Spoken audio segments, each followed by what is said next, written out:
الحمد لله نحمده ونستعينه ونستغفره ونؤمن به ونتوكل عليه ونعوذ بالله من شرور أنفسنا ومن سيئات أعمالنا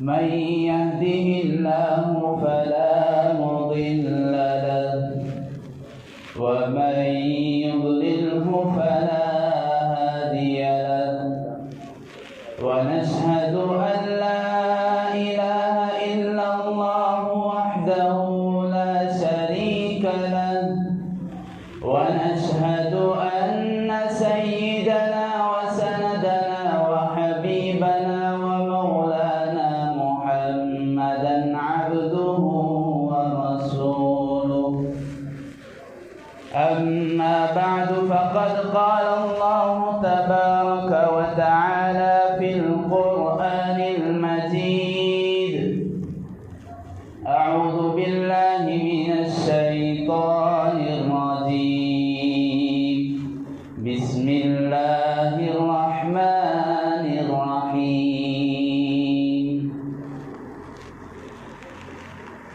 وما لهم ألا يعذبهم الله وما كان الله ليعذبهم وأنت فيهم وما كان الله معذبهم وهم يستغفرون وقال تعالى في مقام آخر وأنتم الأعلون إن كنتم مؤمنين وقال النبي صلى الله عليه وسلم من لزم الاستغفار جعل الله من كل ضيق مخرجا ومن كل هم فرجا ويرزقه من حيث لا يحتسب وقال تعالى ومن يتق الله يجعل له مخرجا ويرزقه من حيث لا يحتسب ومن يتوكل على الله فهو حسبه آمنت بالله صدق الله العلي العظيم وصدق رسوله النبي الكريم ونحن على ذلك من الشاهدين والشاكرين والحمد لله رب العالمين اللهم صل على سيدنا ومولانا محمد في أول كلامنا اللهم صل على محمد في أوسط كلامنا اللهم صل على سيدنا ومولانا محمد في آخر كلامنا اللهم أيدنا بتأييدك اللهم أيدنا بتأييدك اللهم أيدنا بتأييدك يا رب العالمين. محترم معزز بزرگان محترم، عزیزان گرامی، نوجوان بھائیوں، بزرگوں، عزیز بچوں،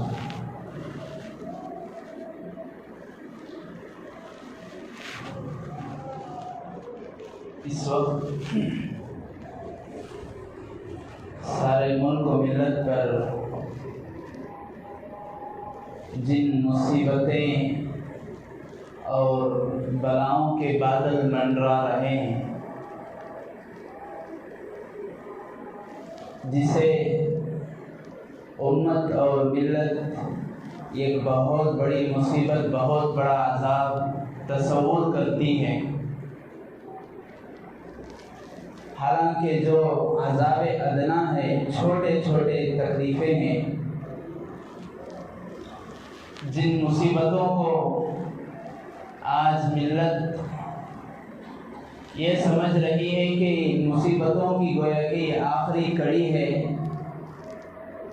مصیبتوں کی یہ انتہا ہے۔ پتہ نہیں اس طرح کے قسم ہا قسم کے الفاظ، قسم ہا قسم کے جملے، الگ الگ سینٹنس اور تعبیرات کو استعمال کر کے آج اسلام اور مسلمانوں کے دشمن، انسانیت اور جمہوریت کے مخالف ذہنیت والے لوگ آج ملت کو، بالخصوص امت مسلمہ کو ڈرانا چاہتی ہے، اور آج ہم لوگوں میں بھی خود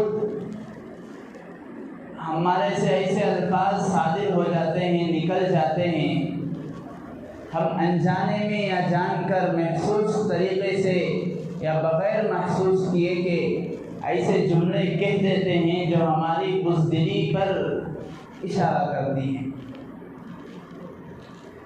ایسے کام کرتے ہیں جو ہماری بزدلی کی طرف دشمن کو چوکنا کر دیتی ہے، دشمن ہماری اس بزدلی سے بھرپور فائدہ اٹھاتا ہے۔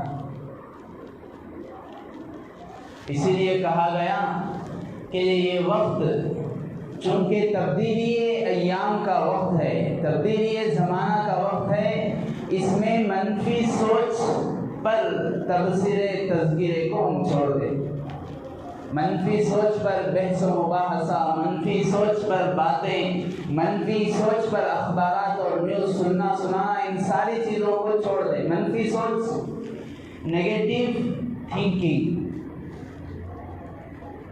یعنی ایسی باتیں کرنا جو ہماری بزدلی پر اشارہ کرتی ہے، اس لیے کہ جو بزدل ہوتا ہے جب وہ بات کرتا ہے خود اپنی بزدلی کو وہ لوگوں میں پھیلا رہا ہے، ساتھ ساتھ وہ لوگوں میں بزدلی پیدا کرنا چاہتا ہے، اس کی ذہنیت بزدلی میں جم جاتی ہے، جڑ جاتی ہے، اور وہ بزدلی کی جو باتیں کرتا ہے گویا کہ بزدلی کی تبلیغ کر رہا ہے۔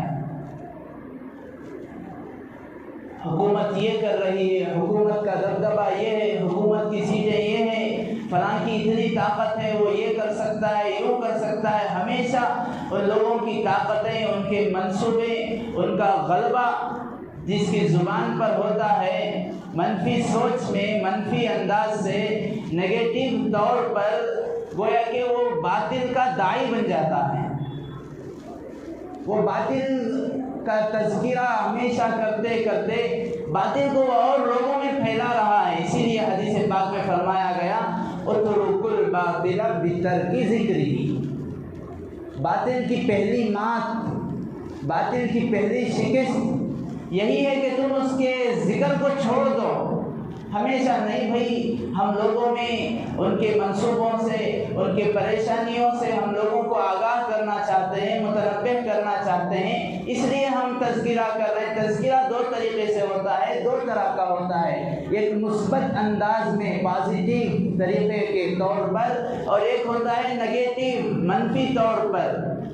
مثبت انداز میں جس طرح قرآن نے ہمیں رہبری کی ہے، حدیث نے ہمیں اشارہ دیا ہے، اکابر علماء محدثین کے کلام سے ہمیں رہبری ملتی ہے، یہ مثبت انداز کی رہبری ہے، مثبت انداز کا تذکرہ ہے، مثبت انداز کا تبصرہ ہے، یہ پازیٹیو طور پر بات ہوتی ہے۔ ہمیشہ باطل کی دندناہٹ، ان کے رعب و دبدبہ، ان کی چالیں، ان کی طاقت، ان کا سپر پاور ہونا، ان کی سازشیں، ان کے منصوبے، ان کو ہمیشہ اپنی زبان پر رکھنا، گویا کہ وہ یہ طور سے باطل کا داعی بن گیا ہے، یا تو چاہ کر یا تو انجانے میں۔ دو ہی طریقے ہیں، یا تو گویا کہ وہ بک چکا ہے، باطل نے اسے اپنا پتہ بنا لیا ہے، اپنی جال بنا کر بچھایا ہے، یا تو اس کے اندر بزدلی اتنی اثر کر گئی ہے، بزدلی اتنی اتر گئی ہے، الاناء یترشح بما فی، برتن میں جو چیز ہوتی ہے وہی ٹپکتی ہے۔ محاورہ ہے عربی کا، برتن میں جو چیز ہوگی آپ اس برتن کو الٹا کریں، اس کے منہ کو اوندا کر دیں، تو اس میں اگر نیمبو کا کھٹا ہے تو آپ کو آم کا رس نہیں نکلے گا، اگر اس میں نیمبو کا کھٹا ہے تو آپ اس برتن کو الٹا کریں گے تو اس سے کھٹاس ہی نکلے گا، کھٹاس ہی ٹپکے گا۔ اگر اس میں میٹھی چیز ہوگی، اگر اس میں حلوہ ہوگا، اگر اس میں آم کا رس ہوگا، اگر اس کو نچوڑا جائے گا تو آم کا رس نکلے گا۔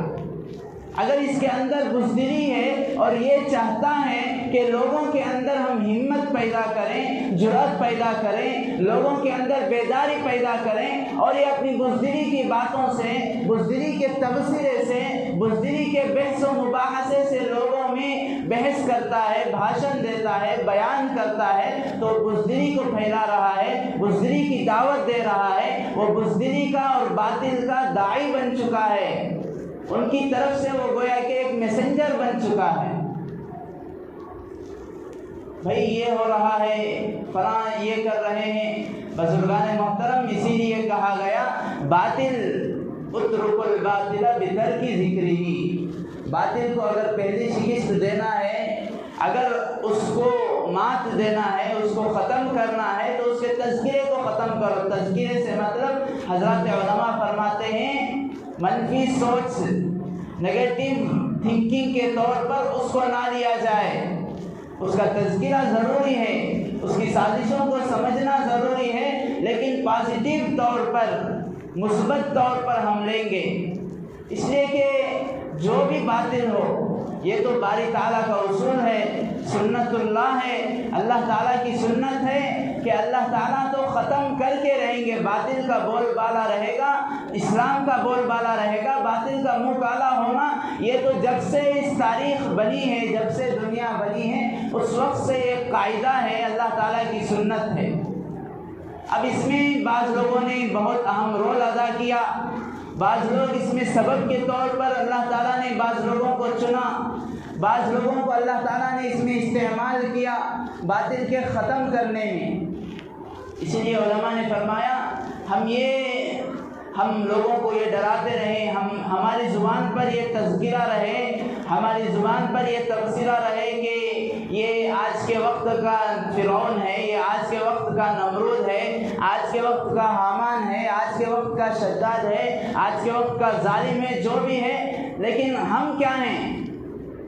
اگر وہ فرعون ہے تو ہم بھی تو بنی اسرائیل ہیں، اگر وہ نمرود ہے تو ہم بھی بنی اسرائیل قوم کی طرح ہیں، حذو النعل بالنعل، ہم بھی بنی اسرائیل کے طریقے اور ان کی روش پر چل رہے ہیں۔ بنی اسرائیل کی سوچ آج ہماری سوچ بنی ہوئی ہے، ان کی فکر آج ہمارے ذہنوں میں بسی ہوئی ہے، جو کہا جائے اس کو ماننا ہماری فطرت سے اٹھ چکا ہے۔ بنی اسرائیل کی فطرت یہی تھی، جو بھی کہا جائے کیوں، کیسے، وہی ان کی زبان پر ہمیشہ، جب بھی حضرت موسیٰ ہو، حضرت عیسیٰ ہو، بنی اسرائیل تو بہت بڑی تاریخ میں قوم گزری ہے، اتنی بڑی قوم حضرت علماء اور محدثین لکھتے ہیں کوئی قوم نہیں گزری، اس لیے کہ یہ اس ایک قوم میں کئی سو انبیاء گزر چکے، ورنہ تو کوئی قوم ہوتی اس میں ایک نبی آتا، اس میں 2 نبی، زیادہ سے زیادہ 8-10 نبی آتے، پھر وہ قوم بدل جاتی۔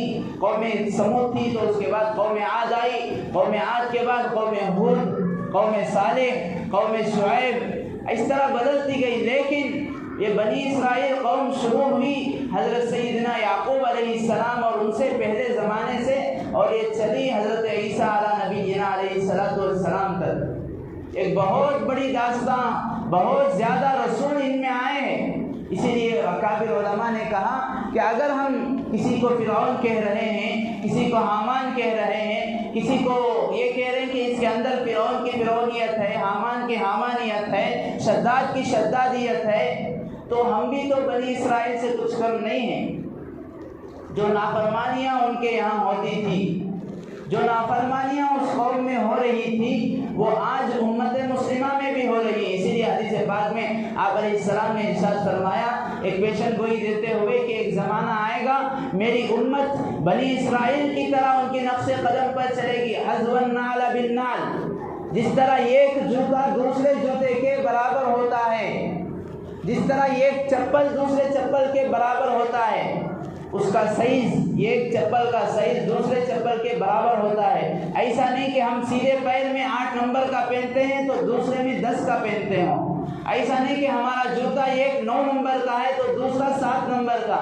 حذو النعل بالنعل، حدیث پاک میں آپ نے الفاظ استعمال فرمائے، بیان فرمائے، جس طرح ایک جوتا دوسرے جوتے کے برابر ہوتا ہے، اس کے سائز میں، اس کے پیٹرن میں، اس کے ڈیزائن میں، اس کے نقش و نگار میں، بالکل اسی طرح میری امت بھی بنی اسرائیل کے نقش قدم پر چلے گی۔ یہاں تک کہ الفاظ آئے ہیں کہ اگر بنی اسرائیل میں سے کوئی ایسا گزرا ہے جس نے اپنی ماں کے ساتھ منہ کالا کیا ہے، تو میری امت میں بھی ایسے لوگ پیدا ہوں گے جو اپنی ماؤں کے ساتھ منہ کالا کریں گے۔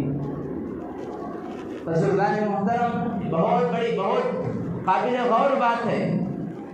چاہے کوئی بھی دھرم ہو، کوئی بھی مذہب کا شخص ہو، کسی بھی کانسٹیٹیوشن، کوئی بھی مذہب کو، مسلک کو ماننے والا ہو، اس کے اندر اتنی تو انسانیت ہوگی کہ وہ فرق کر سکے گا کہ یہ بہن ہے، یہ ماں ہے، یہ بیوی ہے۔ بہن سے جو محبت ہوتی ہے وہ الگ طریقے کی محبت ہوتی ہے، ماں سے جو محبت ہوتی ہے وہ الگ طریقے کی محبت ہوتی ہے، بیوی سے جو محبت ہوتی ہے اس کو شہوت کہا جاتا ہے۔ اس کے اندر یہ فرق کرنے کا صفت، یہ امتیاز کرنے کی فطرت اس کے اندر رہے گی، لیکن بعض لوگ ایسے ہوں گے۔ مطلب کیا ہے؟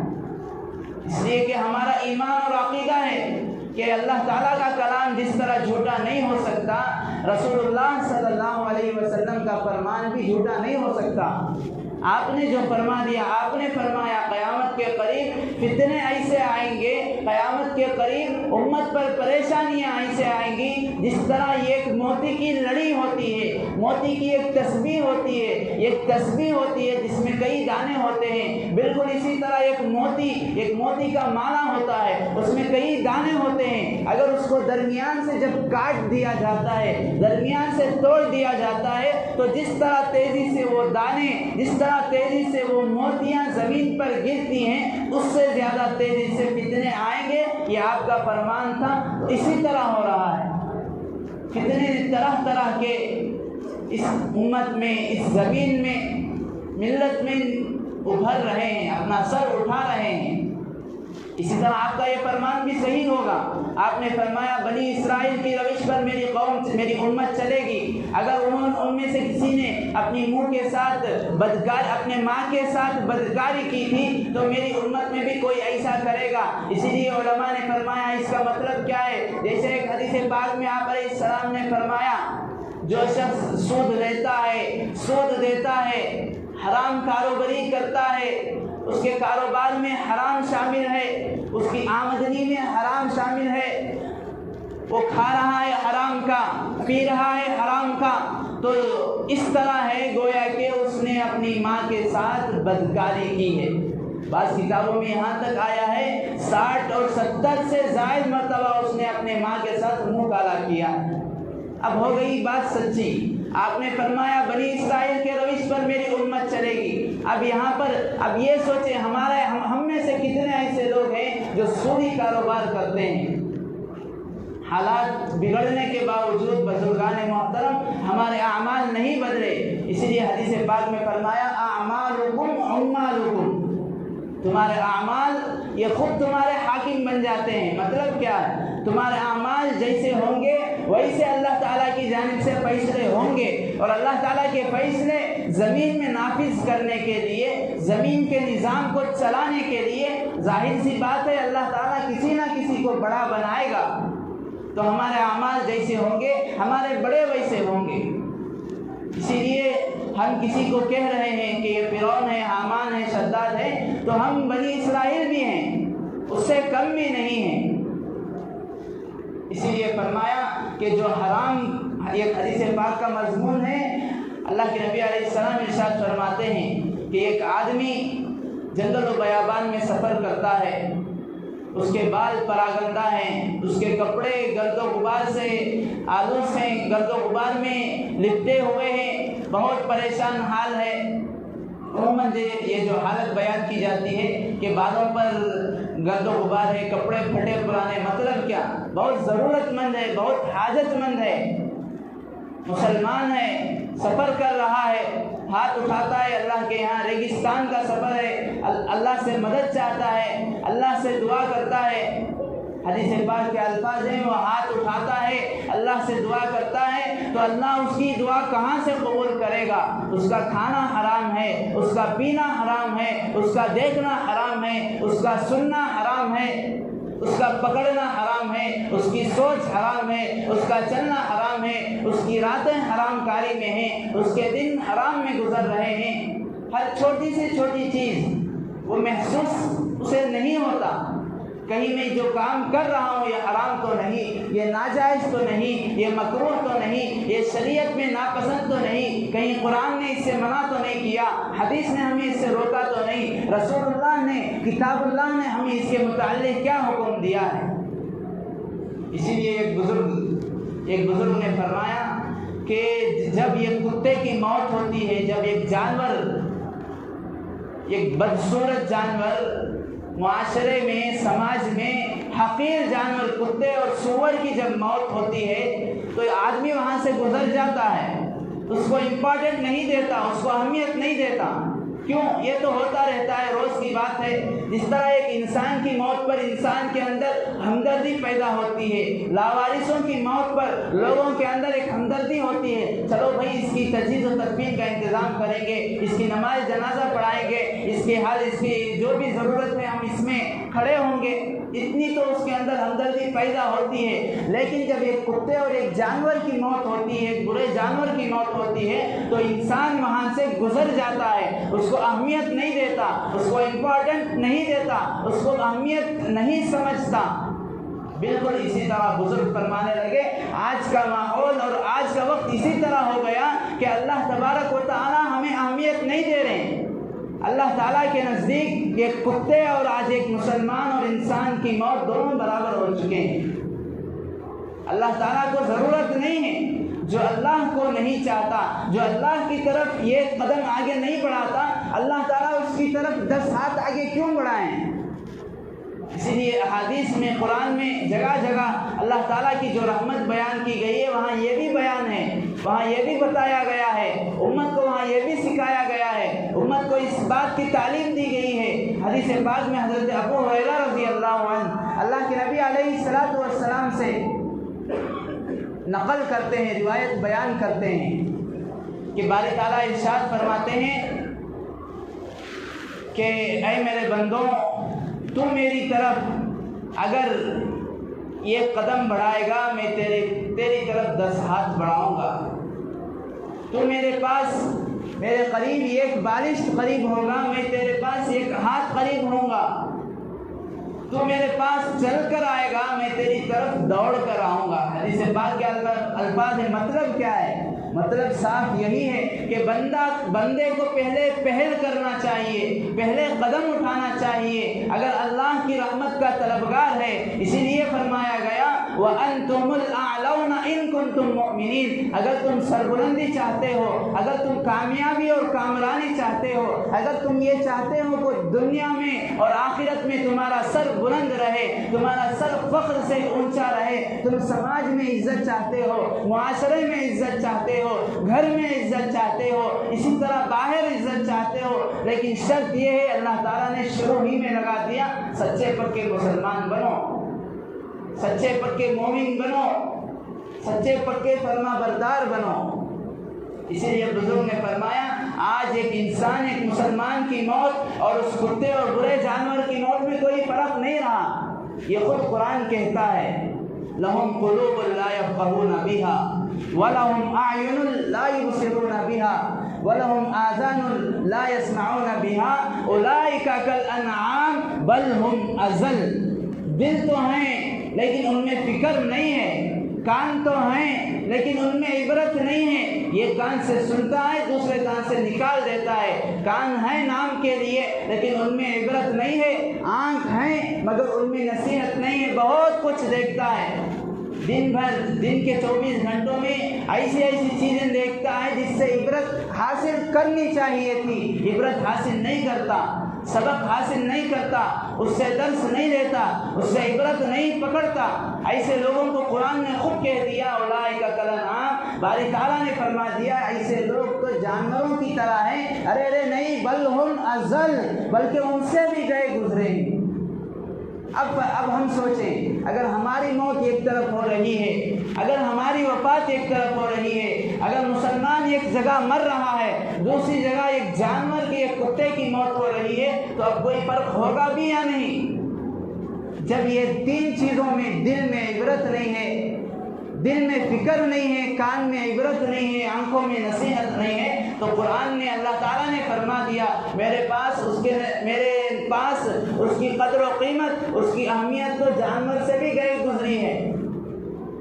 اسی لیے جب انسان کی موت ہوتی ہے اللہ تعالیٰ انتظام کر دیتے ہیں، کوئی لاوارث بھی مر جائے، کوئی لاوارث بھی اگر اس کی موت ہو جائے، پھر بھی اللہ تعالیٰ انسانوں کو بھیج دیتے ہیں طریقے سے ان کی تجہیز و تکفین کے لیے، یہاں تک کہ بلکہ بعض مرتبہ لاوارثوں کی تجہیز و تکفین کے لیے اللہ تعالیٰ اپنے برگزیدہ بندوں کو بھیج دیتے ہیں۔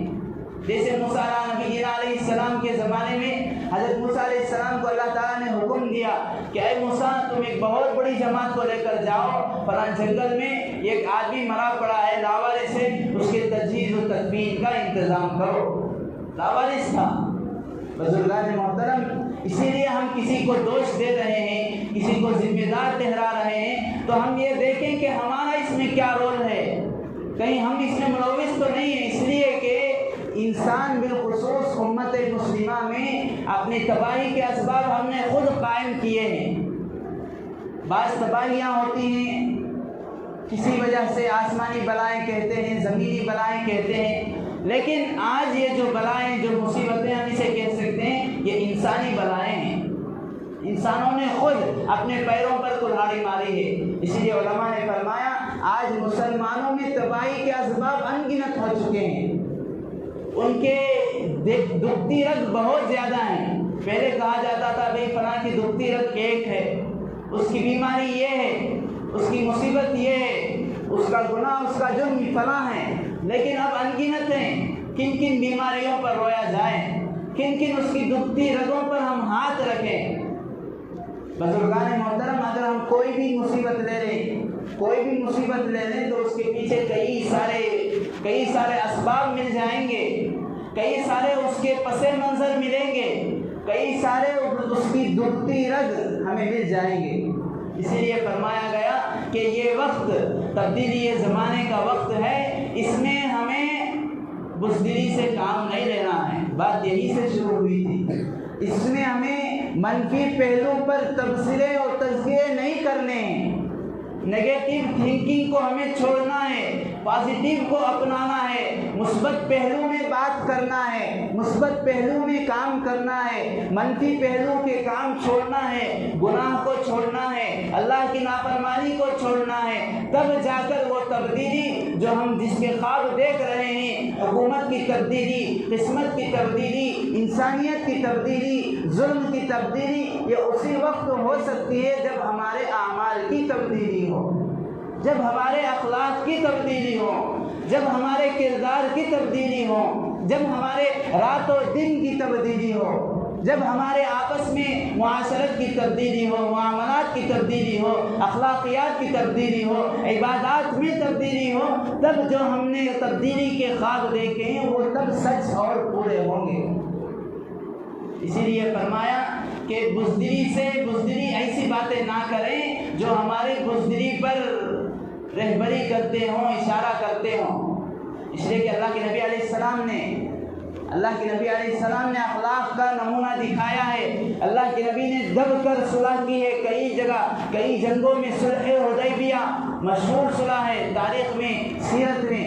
اللہ کے نبی علیہ السلام عمرے کے لیے کئی سارے صحابہ کو اپنے ساتھ لے کر چلتے ہیں۔ مکے کے قریب حدیبیہ نامی ایک کنواں ہوتا ہے، ایک مقام ہے، وہاں پر جا کر رک جاتے ہیں۔ ابھی مکہ فتح نہیں ہوا ہے، فتح مکے سے پہلے کا قصہ ہے۔ تو وہاں سے کفار اور قریش کی جانب سے چند لوگ آتے ہیں اور آ کر یہ کہتے ہیں محمد تم کس لیے آئے ہو؟ اللہ کے نبی علیہ السلام فرماتے ہیں ہم تو عمرہ کرنے کے لیے آئے ہیں، دیکھو ہمارے پاس ہتھیار نہیں ہے، ہمارے پاس تیر نہیں ہے، ہمارے پاس تلوار نہیں ہے، ہم تو صرف عمرے کی نیت سے آئے ہیں۔ وہ لوگ پابندی لگا دیتے ہیں کہ ہم تو آپ کو اس سال عمرہ کرنے نہیں دیں گے، اور کئی ساری شرطیں وہ لکھتے ہیں، بیان کرتے ہیں اے محمد آپ کو یا تو جنگ کرنی پڑے گی یا تو یہ ان صلح پر آپ کو دستخط کرنا پڑے گا۔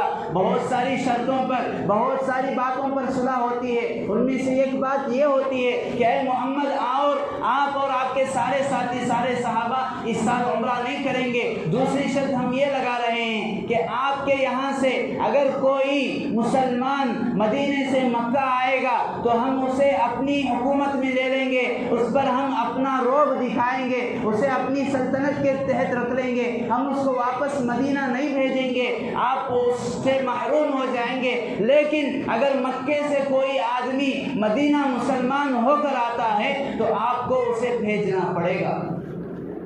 کس طرح ناانصافی کی شرط ہے۔ اللہ کے نبی علیہ السلام مان لیتے ہیں، دستخط کرتے ہیں، حضرت علی سے فرماتے ہیں اے علی بتاؤ دستخط کہاں کرنا ہے؟ چونکہ اللہ کے نبی علیہ السلام کے متعلق ہم جانتے ہیں نبی امی کہا جاتا ہے، ایسا نبی جس نے کسی سے نہیں پڑھا ہے، جس کا کوئی انسانی استاد نہیں ہے، جس کا استاد صرف اور صرف خالق و مالک ہے، باری تعالیٰ ہے۔ آپ پوچھ کر دستخط کرتے ہیں۔ حضرت علی فرماتے ہیں میں نے رسول اللہ کو انکار کر دیا، یا رسول اللہ یہ شرطیں ہمیں منظور نہیں ہیں۔ صحابہ پر اتنا اثر ہوا، اتنا غم ہوا اس صلح کا کہ اس صلح کے بعد جب واپس مدینہ تشریف لاتے ہیں تو ہم جانتے ہیں جو لوگ عمرہ کر لیتے ہیں، عمرہ یا حج کے لیے احرام پہن لیتے ہیں تو احرام تبھی کھول سکتے ہیں جب وہ اپنے سر کا حلق کرائیں گے، اپنے بال کاٹیں گے۔ چونکہ عمرہ تو نہیں ہوا، احرام سارے صحابہ مدینے سے پہن کر نکل چکے تھے، واپس مدینہ آتے ہیں تو اللہ کے نبی فرماتے ہیں اے میرے صحابہ چلو احرام کھول دو اور اس کے لیے پہلے اپنے سروں کا حلق کر لو، بالوں کو نکال دو۔ تو تاریخ اس بات کو بیان کرتی ہے، سیرت کی کتابیں یہ ہمیں بتاتی ہیں کہ کوئی ایک صحابی بھی اللہ کے نبی علیہ السلام کی بات کو ماننے کے لیے تیار نہیں تھا۔ بالفور صحابہ کی شان یہ تھی، دوسرے موقعوں پر انہوں نے کہا تھا یا رسول اللہ اگر آپ ہمیں کہیں کہ فلاں آگ میں کودنا ہے تو ہم کود جائیں گے۔ ہم بنی اسرائیل کی قوم نہیں کہ جس طرح انہوں نے کہا تھا موسیٰ سے اذهب انت وربك فقاتلا اننا هنا قاعدون، اے موسیٰ آپ ہمیں جنگ کے لیے بلاتے ہیں، کافروں سے لڑنے کے لیے بلاتے ہیں، دین اور شریعت کے دشمنوں سے آپس میں جنگ و جدال کرنے بلاتے ہیں، جاؤ تم اور تمہارا پروردگار لڑ لو، ہم یہاں بیٹھ کر تماشا دیکھتے رہیں گے۔ یا رسول اللہ ہم وہ قوم نہیں ہیں، آپ ہمیں حکم دے دیں فلاں آگ میں کودنا ہے ہم فوراً کود پڑیں گے، فلاں گھاٹی میں چھلانگ لگانا ہے ہم فوراً چھلانگ لگائیں گے۔ ایسے صحابہ، ایسے فرما بردار صحابہ جب صلح ہو جاتی ہے رسول اللہ حکم کرتے ہیں میرے صحابہ اپنے بالوں کو نکالو، اپنا احرام کھول دو، تو کوئی آگے بڑھ کر اپنے بال نکالنے کے لیے تیار نہیں ہوتا۔ اتنے میں ایک ام المؤمنین اللہ کے نبی علیہ السلام کی ایک زوجہ محترمہ آ کر کہتی ہیں یا رسول اللہ اگر آپ پہلے اپنے بال کو نکالیں گے صحابہ آپ کو دیکھ کر بال نکالنا خود بخود شروع ہو جائیں گے۔ رسول اللہ صلی اللہ علیہ وسلم آگے بڑھتے ہیں، اپنے سر کے بال جب نکالتے ہیں، حلق کراتے ہیں، تب صحابہ آپ کے عمل کو دیکھ کر فوراً صحابہ بھی اس عمل کو کرتے ہیں۔ عرض کرنے کا مقصد یہ کہ وہ صلح اتنی دب کر کی گئی تھی کہ حضرات صحابہ پر اللہ کے نبی کا حکم کو ماننا شاق گزرا۔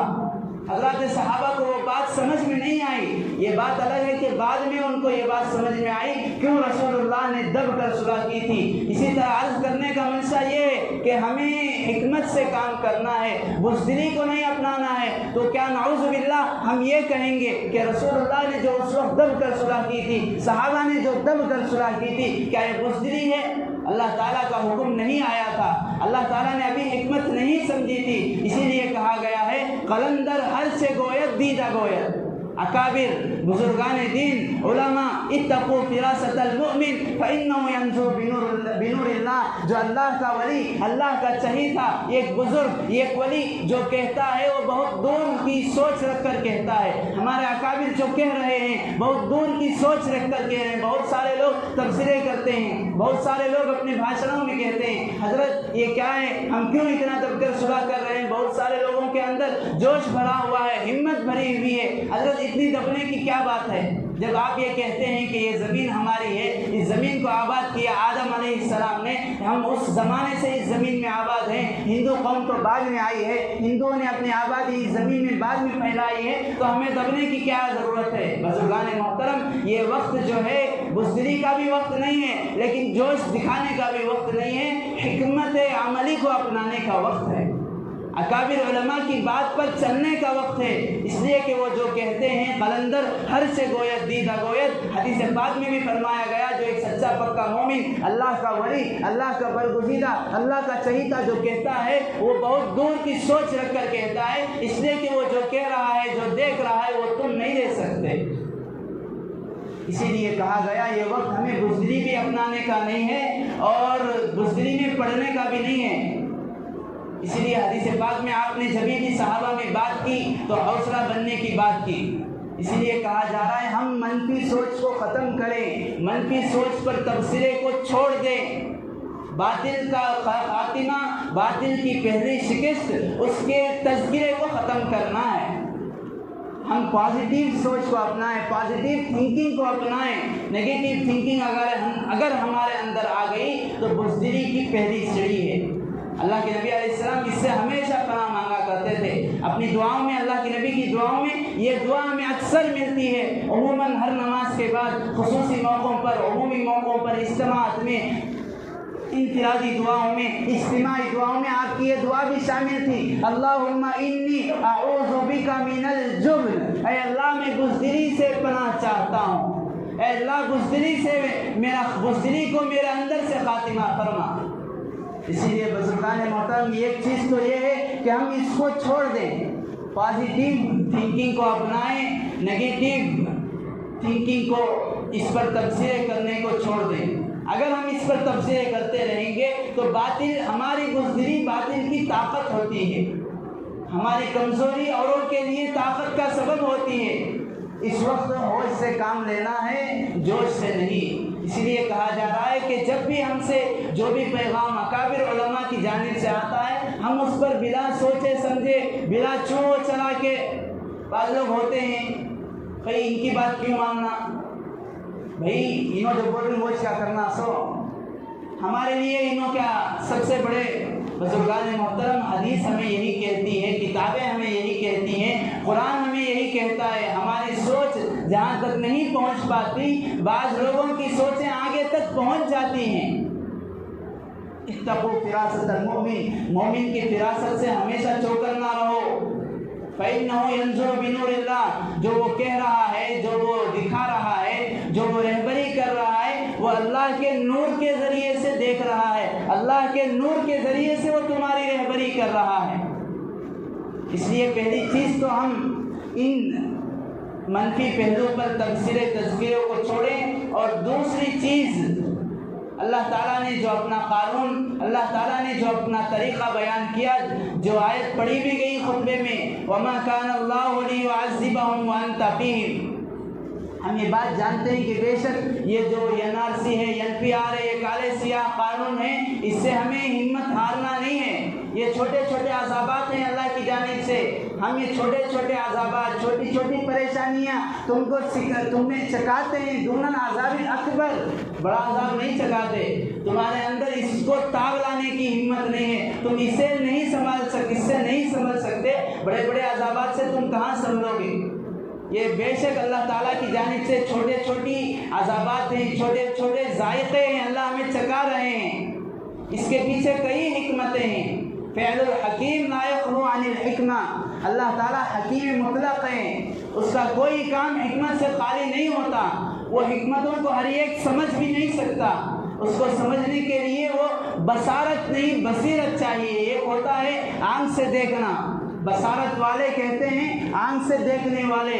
بصیرت والے وہی جس کو حدیث نے بیان کیا, اتقوا فراست المؤمن فإنه ينظر بنور اللہ. یہ بصیرت سے دل کے آنکھوں سے دیکھتے ہیں, یہ خود نہیں دیکھتے, ان کو اللہ تعالیٰ دکھاتا ہے, تب جا کر یہ امت کی صحیح رہبری کرتے ہیں, امت کی صحیح رہنمائی کرتے ہیں. اس لیے بہت سارے بعض لوگوں کے متعلق سننے میں آیا, اور بعض لوگوں نے ہم سے بھی تذکرہ کیا, تبصرہ کیا. حضرت ہمارے فلاں رشتے دار فلاں ملک میں رہتے ہیں, فلاں باہر کویت میں رہتے ہیں, سعودی میں رہتے ہیں, ہمارے لیے بھی وہ ویزا تیار کرا سکتے ہیں کیا, ہم چلے جائیں؟ بزرگان محترم علماء نے لکھا ہے کہ جس زمین میں, جس علاقے میں وبا عام ہو جاتی ہے, وہاں سے بھاگ کر جانا وہ آدمی کی ذلت کی, موت مرنے کی نشانی ہوتی ہے.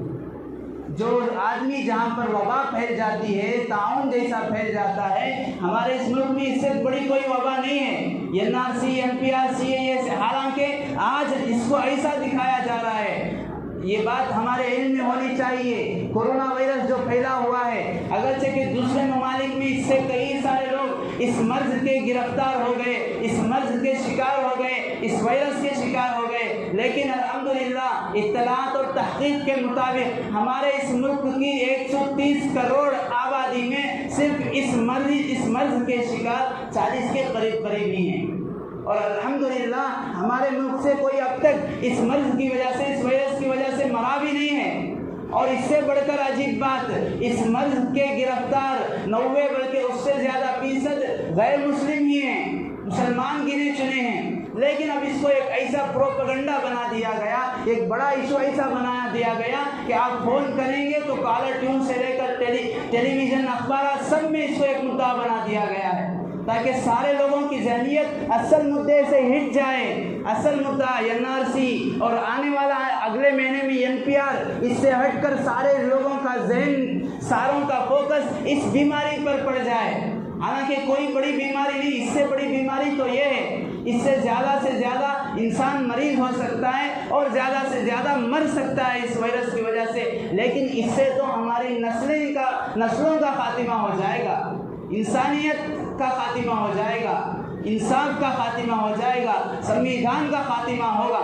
بزرگان محترم, اس لیے کہ ان لوگوں کی ذہنیت ہی یہی ہے. پہلے سے انگریزوں کا, ان گوروں کا طریقہ انہوں نے اپنا لیا, ان سے سیکھا ڈیوائڈ اینڈ رول. انہوں نے ڈیوائڈ کر دیا, ذہن کو منتشر کر دیا, ذہن کو ڈیوائڈ کر دیا, فوکس اس وائرس کی طرف لگا دیا. اب اس کی اہمیت دینے کے لیے اسکولوں کو چھٹی دے دی گئی, سرکاری دفتروں کو چھٹی دے دی گئی, اور پتہ نہیں ایسے کام کیے جا رہے ہیں جس سے لوگ اس کو ایک بہت بڑی بیماری سمجھے, لوگ اس کی طرف مائل ہو جائیں, لوگوں کا ذہن اس سے بھلا دیا جائے. اس سے پہلے بھی جتنے بھی مصیبتیں ہوئی ہیں, جتنے بھی حادثے ہوئے ہیں, ہم جانتے ہیں, ہمارے علم میں ہونا چاہیے کہ اس سے ذہن کو بھٹکانے کے لیے, ذہن کو گمراہ کرنے کے لیے, انسانیت بالخصوص مسلمانوں کو ہٹانے کے لیے کوئی نہ کوئی ایشو لایا جاتا تھا. اب ان کو خود بنایا ہوا ایشو ہاتھ مل گیا, کورونا وائرس. اب اس کو انہوں نے ایشو کر دیا. الغرض میں یہ عرض کر رہا تھا کہ کوئی بھی بلا, کوئی بھی مصیبت جہاں عام ہوتی ہے, بیماری پھیلتی ہے, وہاں سے بھاگنے والا وہ ذلت کی موت مرتا ہے. اس لیے اگر ہم میں سے ہمارے رشتہ داروں میں سے جس کے ذہن میں بھی ہے وہ یہ بات ہے کہ ہم فلاں علاقے میں فلاں ملک میں رہتے تو اچھا ہوتا، یہ اچھی مصیبت ہو گئی یہاں رہ کر، ان مصیبتوں کو جھیلنا پڑے گا، آگے پتہ نہیں کیا کیا ہوگا، یہ عذاب ادنا ہے، پتہ نہیں عذاب اکبر، بڑا عذاب، بڑی مصیبتیں کب آئیں گی، ایسی سوچ کو ختم کرنے کی ضرورت ہے، ایسی بزدلی کو ختم کرنے کی ضرورت ہے۔ جو اس وبا سے، اس بیماری سے بھاگ کر دوسرے جگہ میں جاتا ہے تو وہ ذلت کی موت مرتا ہے۔ اسی لیے حدیث پاک میں بھی حکم ہے، جس علاقے میں وبا پھیل جاتی ہے، جس علاقے میں ایک طاعون، ایک مرض پھیل جاتا ہے، اس علاقے میں نہ باہر سے کسی کو آنے کی اجازت ہے، نہ خصوصاً اس علاقے والے کو اس زمین کو چھوڑ کر باہر جانے کی اجازت ہے۔ اور اسی طرح آج کئی سارے ممالک میں بھی ہوا ہے۔ الغرض ہمیں پہلی چیز تو اس بزدلی کو ختم کرنا، اس لیے کہ یہ جو ہمتیں ہو رہی ہیں، کوششیں ہو رہی ہیں، لوگ دن رات اس کے پیچھے لگے ہوئے ہیں۔ اکابر علماء بہت سارے لوگوں کے ذہن میں فکر ہے، بہت سارے لوگوں کے ذہن میں سوال پیدا ہو، بھائی علماء کیا کر رہے ہیں؟ بزرگان محترم، آج کے اس دور میں، آج کے اس وقت میں پوری قیادت، صحیح طور پر رہبری اگر کوئی کر رہا ہے تو علماء ہی ہیں، یہی اہل عقل اللہ ہیں، یہی بزرگان دین ہیں جو اللہ کے نور سے، اللہ کی رحمت سے مدد پا کر امت کی رہبری کر رہے ہیں۔ الغرض اس چیز کے ساتھ ساتھ کہ ہمیں اس بزدلی کو ختم کرنا ہے، اس کے ساتھ ساتھ ہمیں سنتوں کا اہتمام کرنا ہے۔ میں نے جو آیت پڑھی خطبے میں، باری تعالیٰ اس میں ارشاد فرماتے ہیں، وَمَا كَانَ اللَّهُ لِيُعَذِّبَهُمْ وَأَنْتَ فِيهِمْ، اے محمد جب تک آپ اپنی امت میں رہیں گے، اے محمد، یا رسول اللہ، آپ جب تک امت میں رہیں گے امت کو اللہ تعالیٰ عذاب نہیں چکاتے۔ حضرت علماء نے فرمایا اب اللہ کے نبی علیہ السلام ہم سے پردہ فرما چکے ہیں، اپنے روزہ اطہر میں زندہ ہیں لیکن دنیا سے پردہ فرما چکے ہیں۔ اب اس کا مطلب یہ ہے، مفسرین نے یہ فرمایا ہے کہ جب تک امت میں اللہ کے نبی کی سنتوں کو جاری رکھے گی، جب تک امت میں اللہ کے نبی کی سنتیں باقی رہیں گی، تب تک امت پر اللہ تعالیٰ کوئی عذاب نہیں بھیجتے۔ اور تیسری چیز ہے وَمَا كَانَ اللَّهُ مُعَذِّبَهُمْ وَهُمْ يَسْتَغْفِرُونَ، جب تک آپ کی امت استغفار کو اپنائے گی اللہ تعالیٰ عذاب نہیں دیں گے۔ آج کی اس مجلس سے، آج کے اس خطبے سے یہی تین چیزوں کو لے کر اٹھنا ہے۔ پہلی چیز، ہمارے اندر سے ہم بزدلی کا خاتمہ کریں۔ بزدلی کا خاتمہ کس طرح ہوگا؟ ہم منفی سوچ پر تذکرے کو چھوڑ دیں، نیگیٹو تھنکنگ کو چھوڑ دیں۔ کوئی کہہ رہا ہے تو اس کو سمجھائیں یا وہاں سے اٹھ جائیں، اس لیے کہ جو آدمی بزدلی پر اور نیگیٹو باتیں کرتا ہے وہ خود تو بزدل ہے، لوگوں میں بھی بزدلی پھیلانا چاہتا ہے، باطل کا وہ چیلا ہو جاتا ہے، باطل کا داعی ہو جاتا ہے۔ اس لیے بزدلی کے سوچ کو، بزدلی کو ختم کرنے کے ساتھ ساتھ دو اعمال کو اپنانا ہے، اپنی سنتوں، اپنی زندگی میں سنتیں جاری کرنا ہے، کھانے کی سنتیں، پینے کی سنتیں، نماز کی سنتیں، صبح کی سنتیں، سونے کی سنتیں، سو کر اٹھنے کی سنتیں، بیت الخلاء کی سنتیں، استنجا کی سنتیں، وضو کی سنتیں، غسل کی سنتیں، ہمارے زندگی کے ہر عمل کی سنتیں رسول اللہ نے بتلا دیا۔ اسی لیے یہ غیر مسلم نے کہا کہ اس سے بڑھ کر اور کوئی صحیح مذہب نہیں ہو سکتا، اس سے بڑھ کر اسلام سے بڑھ کر اور کوئی صحیح رہبری نہیں ہو سکتی جس مذہب میں، جس اسلام میں استنجا کرنے کی سنتیں تک بتلائی گئی ہیں۔ ایسا جامع، ایسی مکمل رہبری، ایسی جامع ترین رہبری کسی اور مذہب میں ہمیں نہیں ملے گی۔ اسی لیے ہر عمل میں ہمیں جان کر یہ عمل کرنا ہے۔ اگر ہم اس عذابات کا خاتمہ چاہتے ہیں، اس ظلم و ظالموں کا خاتمہ کرنا چاہتے ہیں تو ہمیں اعمال کا پابند ہونا پڑے گا۔ یہ بات دوسرے درجے کی ہے کہ ہم جو ہے احتجاجات میں جائیں، ہم دھرنے پر بیٹھیں، ہم کوئی اسباب اختیار کریں، یہ دوسرے درجے کی بات ہے۔ سب سے پہلے ہمیں اعمال میں لگنا ہے، سب سے پہلے ہمیں سنتوں کا پابند ہونا ہے اور ہر عمل کی سنتیں۔ اسی لیے علماء نے فرمایا آدمی کوئی بھی عمل کرتا ہے، دنیا کا عمل ہے، اگر وہ کھا رہا ہے تو اپنے پیٹ بھرنے کے لیے کھاتا ہے، اپنی بھوک مٹانے کے لیے کھاتا ہے، لیکن یہ دنیا کا کام ہے۔ لیکن اگر وہ سنت کا استحضار رکھتے ہوئے، سنت کو ذہن میں رکھتے ہوئے، سنتیں ادا کرتے ہوئے، کھانے کی سنتیں ادا کرتے ہوئے کھاتا ہے، اس کا یہ دنیا کا عمل بھی دین بن جاتا ہے۔ بزرگان محترم، اس کے ساتھ ساتھ تیسری چیز استغفار، ہمیں اپنے گناہوں سے توبہ کی۔ استغفار کا مطلب صرف استغفر اللہ کہنا یا استغفر اللہ العظیم الذی لا الہ الا هو الحی القیوم پڑھنا یہ استغفار نہیں ہے۔ استغفار کا صحیح مطلب کہ ہمیں اپنے گناہوں سے باز آنا ہے۔ باری تعالیٰ کی رحمت ہمیں بلاتی ہے، باز آ، ہر آنچ ہستی باز آ، تو کتنا بڑا گنہگار کیوں نہ ہو تو میرے پاس لوٹ آ۔ این درگاہ ماں درگاہ نو امید نیس، یہ میرا در ایسا ہے، یہ مسجدیں ایسی ہیں جہاں سے تجھے نا امیدی نہیں ملتی۔ باز آ ہر آنچ ہستی باز آ۔ اسی لیے فرمایا گیا حدیث پاک میں بھی ہمیں اسی کی رہبری کی جاتی ہے، کلکم خطاؤن وخیر الخطائین التوابون۔ ایسا نہیں کہ کوئی پاک دودھ کا دھلا ملتا ہے، ایسا نہیں کہ کوئی قوم آسمان سے اتر گئی، سب کے سب انسان ہیں، سب کے اندر گناہ کا غلطی کا مادہ رکھا گیا ہے، سب سے گناہ ہوتا ہے۔ اگر کسی سے گناہ نہیں ہو رہا ہے تو فرشتوں کی ذات ہے، کوئی گناہ سے بچا لیے گئے ہیں، انبیاء کی ذات ہے، کسی سے گناہ ہونے اللہ نہیں دیتا، صحابہ کی ذات ہے۔ اس کے علاوہ سب سے گناہ ہوتا ہے، ہونا بھی چاہیے، تبھی اس کو انسان کہا جاتا ہے۔ اور تم میں بہتر گناہ وہ ہیں، کلکم خطاؤن، سب کے سب گنہگار ہیں، لیکن بہترین گنہگار وہ ہے وخیر الخطائین التوابون، بہترین گنہگار وہ ہے جسے اپنی گناہ اور غلطی پر ندامت ہو۔ بزرگان محترم، یہ وقت اگر ہم اپنی قسمت کو بدلانا چاہتے ہیں، اپنے حالات کو بدلانا چاہتے ہیں، اپنے اسی طرح ملک کے حالات کو، گھریلو حالات کو، جو بھی ہیں، ہر ایک کی تبدیلی کے لیے یہ تین چیزیں اگر ہم اپنا لیں گے، ضرور بھی ضرور اللہ تعالیٰ تبدیلی لا کر رہے گا۔ سب کریں گے، سب کریں گے کیا بھائی؟ ایک چیز ہم جو ہے گزری کا خاتمہ کریں، گزری کے تبصرے اور تذکرے نہ کریں، اور دوسری چیز ہمیں سنتوں کو اپنانا ہے۔ ہر عمل، ہر کام میں، اپنی صورت میں بھی سنت ہے، سیرت میں بھی سنت ہے، لباس میں بھی سنت ہے، ہمارے چلنے میں بھی سنت ہے، پھرنے میں بھی سنت ہے، سونے میں بھی سنتیں ہیں، اٹھنے میں بھی سنتیں ہیں۔ ساری سنتوں کو ساری سنتوں کو ہم جو ہے اپنی زندگی میں عملی جامہ پہنائیں، اور اسی کے ساتھ ساتھ اپنے گناہوں پر اور اپنے کاموں پر، کرتوتوں پر ہم اللہ کے یہاں معافی مانگے۔ معافی مانگنے کے بعد ہو سکتا ہے ہم پھر گناہ کریں، پھر اللہ سے معافی مانگے، اللہ پھر معاف کرے گا۔ اگر ہم سے پھر غلطی ہو گئی، پھر ہم اللہ سے معاف کریں۔ اللہ تعالیٰ کی رحمت تو ہم بارہا سنتے رہتے ہیں، اللہ تعالیٰ تو 70 ماؤں سے زیادہ رحم کرنے والا ہے۔ اگر ہم یہ تین چیزوں کو اپنا لیں گے، اکابر علماء بھی یہی کہتے ہیں کہ ضرور بھی ضرور اللہ تعالیٰ اس تاریخ رات کے بعد روشن صبح ضرور لائے گا۔ اللہ تبارک و تعالیٰ اس ظلم کا خاتمہ کر کے انصاف کی صبح کو ضرور لائے گا۔ اللہ تبارک و تعالیٰ ہم سب کو کہنے سننے سے زیادہ عمل کی دولت سے مالا مال فرمائے۔ اللہ تعالیٰ ظلم کا خاتمہ فرمائے۔ اللہ تعالیٰ ظالمین کے حق میں ہدایت ہے تو عطا فرمائے، ورنہ انہیں جلد سے جلد نیست و نابود فرمائے۔ جو احباب سنت نہیں پڑھے وہ پڑھیں۔ آمین۔ وآخر دعوانا الحمدللہ رب العالمین۔